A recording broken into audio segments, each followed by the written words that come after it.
About a month ago, I was in the mountains with 80 of my favorite people. I was at Camp de Benneville Pines, where Reverend Nika and many of your fellow congregants are today, with the Pacific Southwest District Young Adult Camp Community, which I have been a member of since I moved to Los Angeles 2 years ago. We were all crowded under a pavilion, gathered to say goodbye to those who, due to age or circumstance, were spending their last year with our camp community. We were singing and smiling together. Many of us were crying. Make us so where we are a sanctuary. It had not been an easy weekend. But if you asked many of us who had been around for a few years, it had gone way better than we had expected. You see, this young adult camp, while not officially a Unitarian Universalist camp, is a camp full of Unitarian Universalists and run on covenant. And this year we didn't reach a covenant. Now, it is not unheard of for the covenanting process to end in nothing periodically, but last year in this community, our covenanting process had taken a smooth 20 minutes, and we were very impressed with ourselves and our ability to communicate easily about what our community's values were and how we wanted to be together. Of course, last year, our community had also experienced a serious breach in covenant, which had erupted in a dramatic moment. So maybe our inability to find common space in which to make promises or even to set goals about our behavior together made quite a lot of sense. The details of what happened are not important for this moment, but here's the big picture.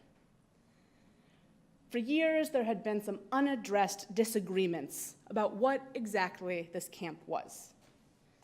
The folks who started it were long-term friends from childhood who had grown up in this district's young religious Unitarian Universalists conferences and camps. They wanted a way to continue this experience through their young adulthood, something which in Unitarian Universalism officially lasts from about age 19 to age 35. They set out to set up a camp that reminded them of how they grew up, something that was social justice oriented but fun, and something that they had built, something young adults had built for other young adults. It was a really great idea. But about 8 years in, when I first arrived, many of the original campers had aged out or moved away, and our sense of what the camp was for had become pretty unclear. Was this a Unitarian Universalist camp? Is this a social justice camp? Are those different things? Does everybody need to go to worship? Does everybody need to go to the social justice programming? Does everybody need to do anything at all? Well, as you may have learned so far in the course of your life, communities where everybody is doing just literally whatever they want often end up in some sort of turmoil. So, as it happens, last year, this unspoken disagreement and all of its accompanying baggage burst open in a way that left people pretty reasonably hurt and scared to return to community. So we didn't come to a covenant at any point during that weekend. And on Monday morning, there we were, saying goodbye and singing. Make us so where we are a sanctuary, each made holy, loved right through. One of the people who was aging out stood up to speak, and as he said his goodbyes to the community, he also said something that stirred my heart. He said, "I'd like to keep paying my yearly registration for as long as I can."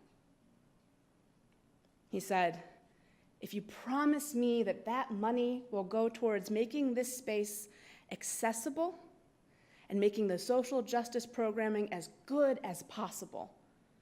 Pay the registrations for the people who lead the social justice workshops. Give them a stipend. Make this as good as possible, and I will pay this $200 a year forever. He spoke about how the work of that community, both the explicit learning that we do in workshops and caucuses, and the implicit learning of being in a community where the goal is to love each other into our best selves, had changed his ability to connect. Not just his ability to connect with other people, but his ability to connect with himself. He spoke directly to those gathered who, like him, were safe and comfortable enough that if they wanted to, they could ignore the hard work of anti-racism, of actively opposing sexism and homophobia, biphobia, transphobia, ableism, fatphobia, Islamophobia, anti-Semitism, and all the myriad other problems of our social world. He urged those folks who, like him, like all of us, at least sometimes, felt uncomfortable with the confrontation of their own privilege that our social justice work sometimes offered. He said, stay here. Stay in this community and let it change you. Stay in what is uncomfortable and let your hearts and minds grow from it. I looked at him, someone who I had known for a couple years and to my own discredit never thought much about. And I thought, this man right now knows what he is about. Make us aware we are a sanctuary, each made holy, loved right through, and with thanksgiving, we are a living sanctuary anew. Our first attempt at creating a covenant that weekend was a disaster. Some of us were way over-prepared. Folks came with lists and charts and ideas and a set covenant all ready to go, something that seems really prescriptive and uninterested in collaboration. And other folks, new people who had just aged into the community or who had been brought along by a friend, didn't know what they were getting into with the weekend, much less with the mess that we had. Communication did not work. We couldn't even decide what conversation we were having, much less pick any words to write on a piece of paper. It was Friday night, we were all tired, and we decided to put it on hold until the next day. As we shuffled chairs around the lodge, a fellow camper told me that she was actually really impressed by what had happened. She pointed out that usually when we write a covenant or when our communities are coming up with mission statements, we communicate in easy ways. We get these habitual phrases, and we never really interrogate what any of that means. In young adult world, it means we write covenants that say things like step up and step back and don't yuck each other's yums. In congregations, when we write our mission statements, we say stuff like, this community is a beacon and it's free thinking, and we never really talk about what it would mean if we actually believed that.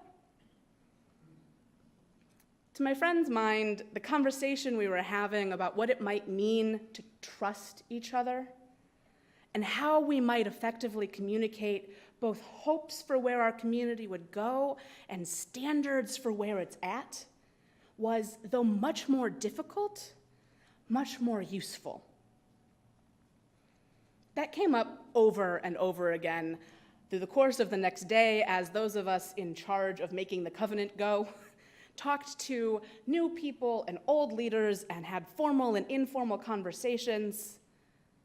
All day it came up that Yeah, we didn't get anywhere, but the process was working. Conversation after conversation, and we started to hear each other. We started to make steps towards being able to heal. I told the campers that we leaned into one of the central phrases of my ministry. We had the conversation like if we were grown-ups. We talked about what we were actually talking about. We held a big camp meeting, and we got together and we named the specifics of what had happened. Not only who and what and where and when, but the histories that informed that event, the social forces that affected it, and our internal structures and habits that had failed to address it before it was an explosion. By the time we left, we still did not have a covenant. But we had agreed on a mission statement to guide next year's staff into creating a camp that is about something. We had picked some places to start next year's covenanting process. In conversation, we, together, had begun to understand what we're about. We didn't have a covenant, but if being in covenant means being in loving, if imperfect, community, we were certainly that.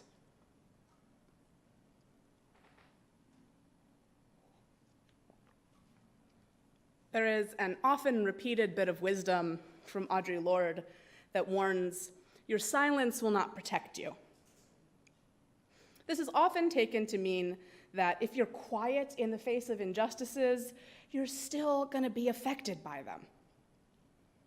But I think Sister Audrey's point is bigger than that. Not that that's not important. Audre Lorde's paper, The Transformation of Silence into Language and Action, which was first delivered at the Modern Language Association's Lesbian and Literature panel in Chicago in 1977, begins, I have come to believe over and over again that what is most important to me must be spoken, made verbal and shared, even at the risk of having it bruised or misunderstood. 2 months earlier, doctors had found a tumor in Audre Lorde's breast and told her that it had as much as an 80% chance of malignancy. Staring her own mortality in the face, Lorde found that everywhere she had her greatest regrets, she found her own silences. She wrote, I was going to die, if not sooner than later, whether or not I had ever spoken for myself. My silences had not protected me. Your silence will not protect you. This sentiment echoes that of most people I have had the honor of chaplaining who were staring death in the face with their full facilities intact. It also echoes my own regrets whenever someone I've loved has died or exited my life in a way that feels permanent. The things we don't say, the words that are left unspoken and deeds left undone, echo sometimes with even greater clarity than those things which we said and did with less grace and poise than we perhaps had hoped for. Sometimes the messy conversation is more valuable than the mess is unpleasant to clean up. And so it behooves us to speak, to break our silences and be genuine with one another, to resist slipping quietly into roles or patterns that fit poorly, that deny us our full experience of living. This, of course, is not without its own complications. We have all at least known and probably been people whose words sometimes sound very different in someone else's ears than they were meant in our heart. We are all people who make mistakes, people who are not always our best selves. Okay, I don't really know y'all, but I make mistakes and am not always my best self. So I imagine this is true for most people. Hands? Yeah? Yeah. we all have this learned pattern of communication that makes it hard to hear other people's truths, and sometimes hard to hear our own when they don't fit into neat, orderly lines. When somebody else's truth makes your truth feel different, it's hard to hear it. When the truth speaking in the pit of your stomach means, hey, I gotta do something different, it's easy to say, hey, shut up. So how do we then have these conversations that we need to have that are open and clear, but still respectful and generative? How do we make communities that offer healing and opportunities for growth when just being together can be really hard? Here, as in my camp community, I find the work of deep consideration and clarification of values to be vitally important. I have a friend, a non-UU, who comes to that camp to speak to us about his work as a moral philosopher. He's a lecturer at UC Riverside, and he pulls this metaphor that he apparently got from the West Wing about pilots into his work. Now, new pilots have this habit of getting into heavy cloud cover and thinking they can make their way through based just on how they feel. They trust their own senses over the instruments in front of them, the pressure in their ears, and their own, we all have feelings about things. We've all been on planes and been like, yes, I know what direction I'm going, and been wrong. New pilots under cloud cover ignore their instruments and frequently exit the clouds upside down. My friend says that this is similar to how our interactions with our own moral instincts work. For our day-to-day living, when things are clear enough, when we know actually how to judge what's around us, when we have enough senses available to do that, we're pretty good at getting through, knowing where we're tripping and knowing what we're doing.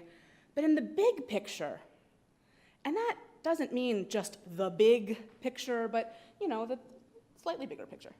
In our families, in our communities, in our bigger communities, in our world, we need some instruments to tell us where we're at and what we're doing, so we don't all come out of this cloud cover upside down and going the wrong way. Let me give you an example. In the beloved but short-lived early 2000s space western Firefly, we find a rough and tumble, ragtag team of outcasts going about the business of stealing things and being in trouble with the government that they all consider invalid. Now, the crew of the spaceship Serenity might not win any awards for most clearly and academically stated moral principles, but they're really good at getting into and out of the situations they need to be in. And a lot of this is about that, okay, they're fictional, that helps. But a lot of it is about that they have clear ideas about what their role is, and they're all very good at using their particular tools.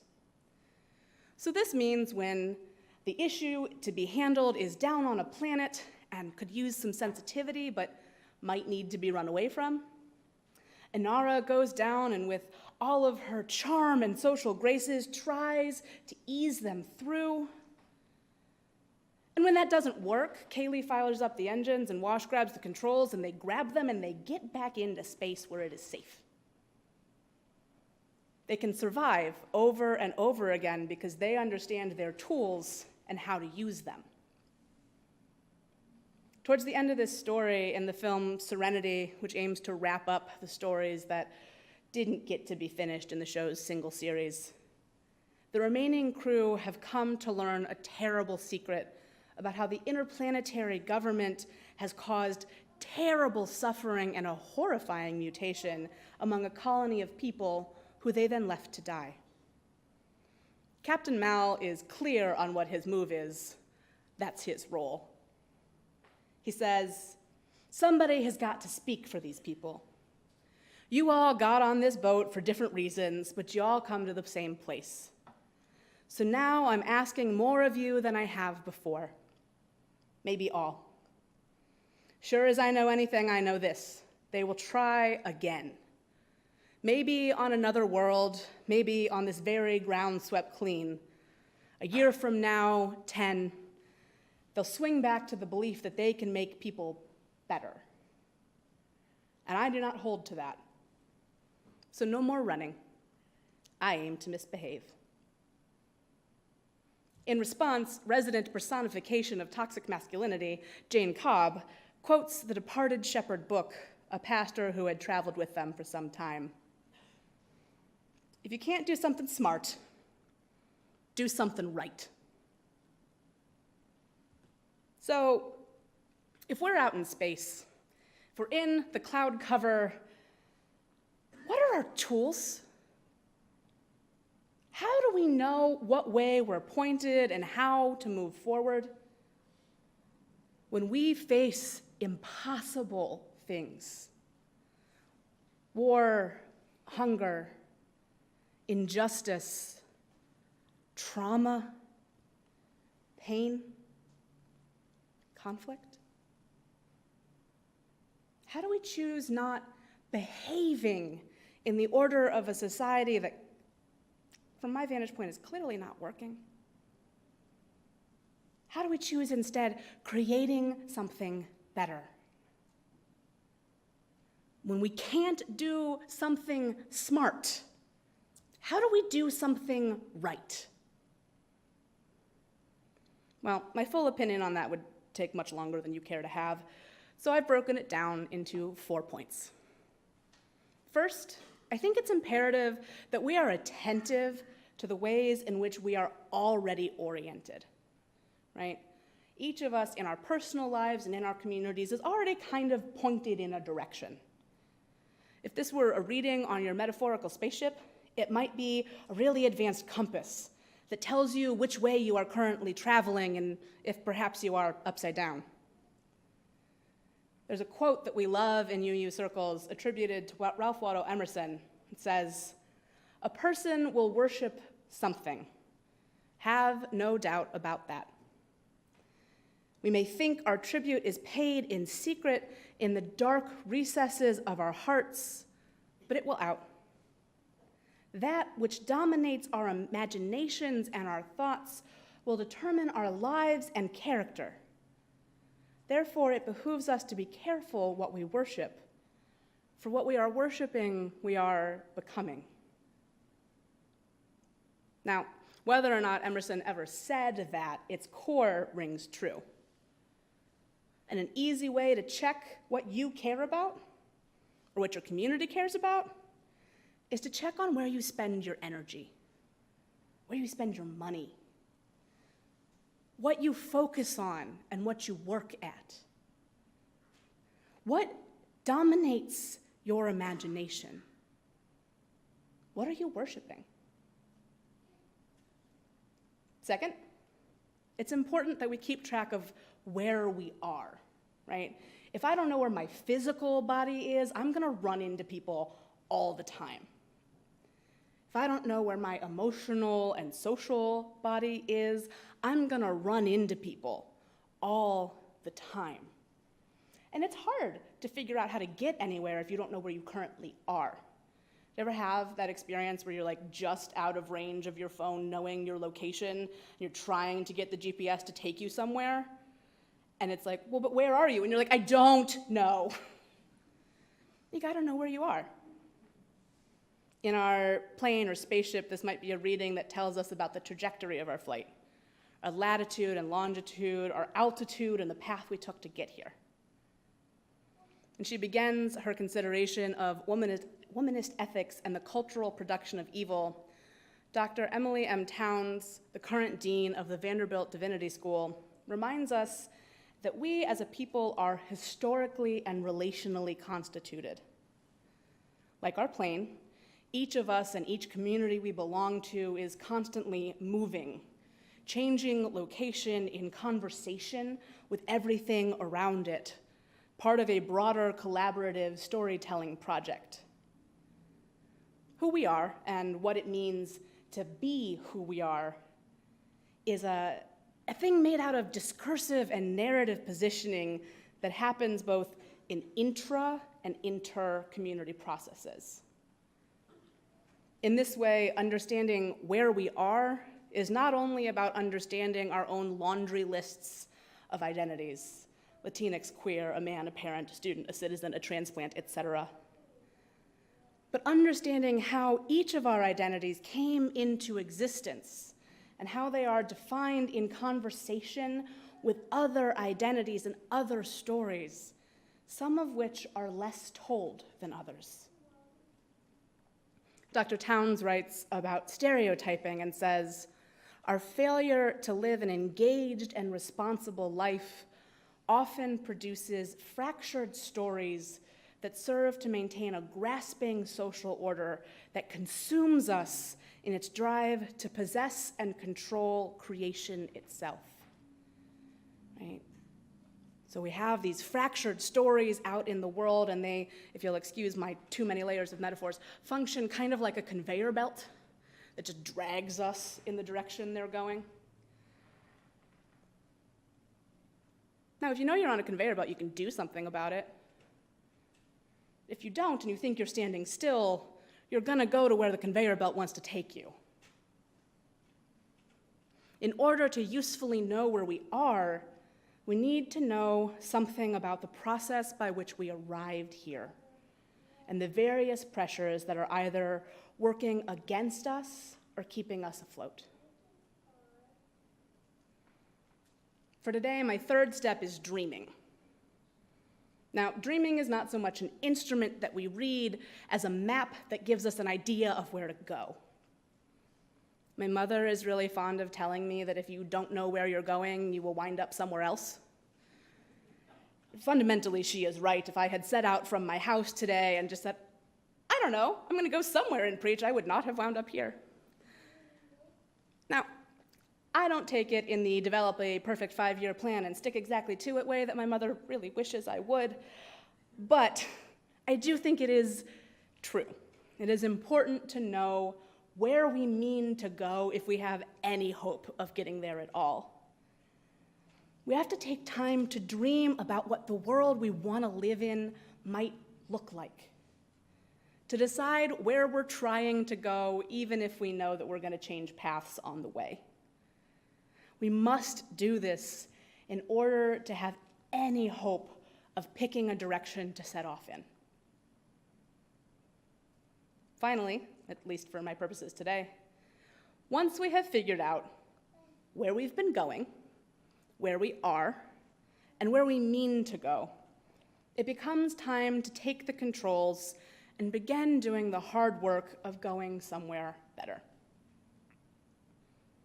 This leaves us with a really hard question. What am I supposed to do about any of this? I turn again to Sister Audre Lorde's paper on silence, in which she writes, "What are the words you do not yet have? What do you need to say? What are the tyrannies you swallow day by day and attempt to make your own until you will sicken and die of them, still in silence?"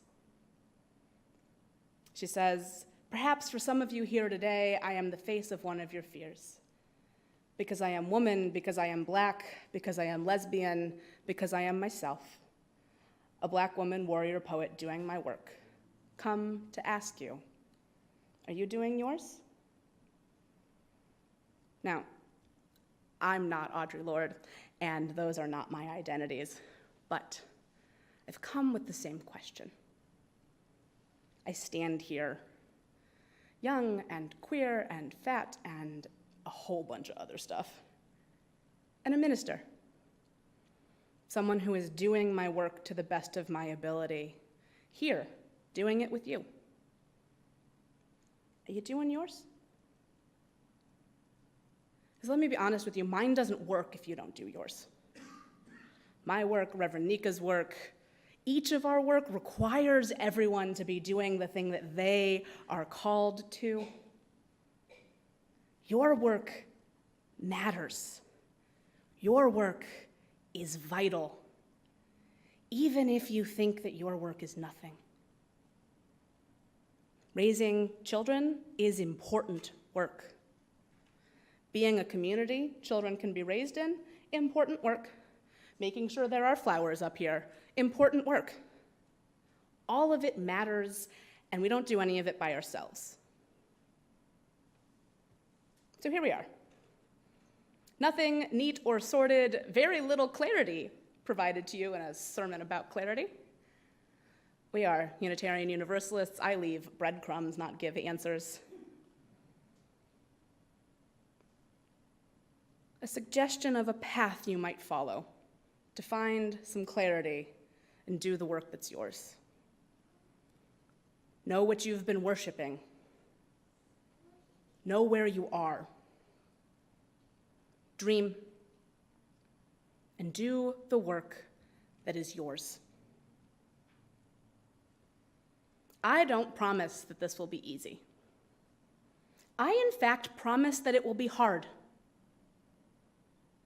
It will also, however, be worth it. I leave you with a prayer and a blessing from another Unitarian Universalist community of mine where we are striving to be honest with each other, where we are striving to do our work, whether it is paying $200 a year in perpetuity or singing a song or. Make us aware we are a sanctuary, each made holy, loved right through, and with thanksgiving, we are a living sanctuary anew. May it be so.